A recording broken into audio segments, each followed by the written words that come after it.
Magandang araw mga kaibigan, mga ka-JDA channel. Ito po ang lingkod, Jason De Asis, na magbabahagi ngayon ng ilang mahalagang impormasyon at kaganapan sa mga napapanood natin at nababasa po. Ito po ay may kaugnayan sa mga sundalong Pilipino na sasailalim sa pagsasanay sa US Typhoon Missile System ngayong buwan.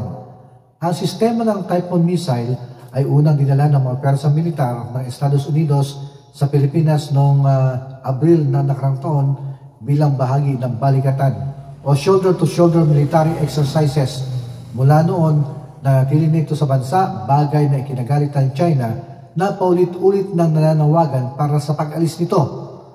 Ngayon nga po, ang mga sundalong Pilipino ay sasailalim sa pagsasanay sa Intermediate Range Missile System ng US sa pamamagitan ng isang unilateral army drill bilang paghanda sa mas malalaking pagsasanay kasama ang mga sundalong Amerikano.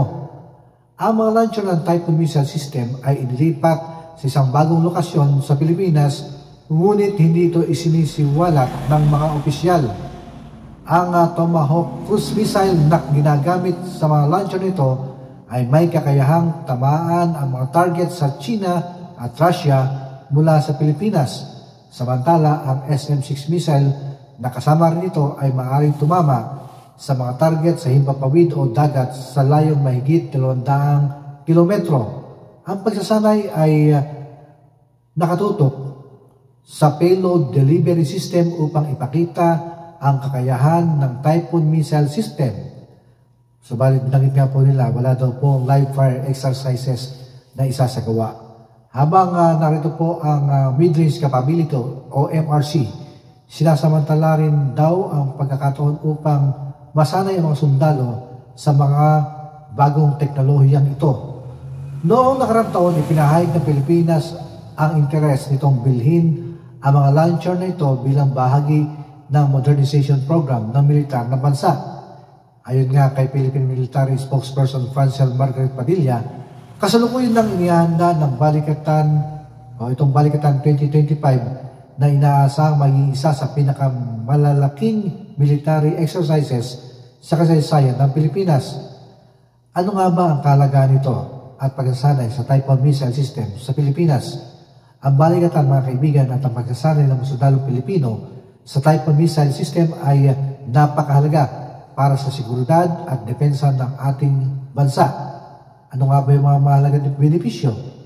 Yung pong pagpapalakas ng kakayahang pandepensa ng Pilipinas. Ang pagsasanay sa modernong Typhoon Missile System ay magbibigay ng kaalaman at kasanayan sa ating mga sundalo sa paggamit ng makabagong teknolohiya sa depensa.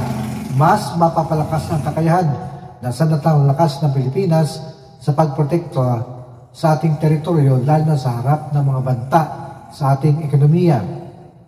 At siyempre, yung pagtutulungan ng Pilipinas at Estados Unidos, ang balikatan nga po ay patunay ng matibay na alyansa ng Pilipinas at US sa ilalim ng Mutual Defense Treaty.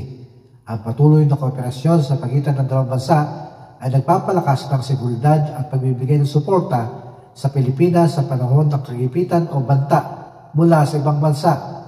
Isa pa, pagtugon sa pagbabanta ng China sa West Philippine Sea.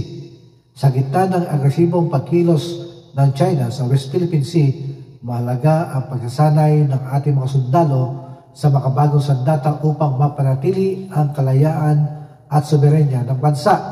Ang presensya ng US military asset tulad ng Typhoon Missile System ay nagsisilbing babala sa mga bansang may intensyong lumabag sa ating teritoryo. Pagtibay ng kakayahan ng hukbong sandatan sa makabagong digmaan, hindi lamang sa larangan ng lupa at dagat nakatuon ang Balikatan 2025, kundi pati na rin sa himpapawid at cyber warfare. Sa panahon ngayon, malagang may kakayahan ng ating militar na gumamit ng advanced surveillance, intelligence at missile defense system upang mapanatili ang seguridad ng bansa. Sa kabuuan, ang pagsasanay ng ating mga sundalo sa Typhoon Missile System at ang pagpapalakas ng Balikatan 2025 ay isang malaking hakbang patungo sa modernisasyon ng ating sandatahang lakas. Sa pamamagitan nito, mga kaibigan, mas magiging handa ang Pilipinas sa anumang hamon sa seguridad at mas mapoprotektahan natin ang ating teritoryo mula sa mga banta ng panlabas na pwersa. At yan pa yung ating binabahagi ngayon.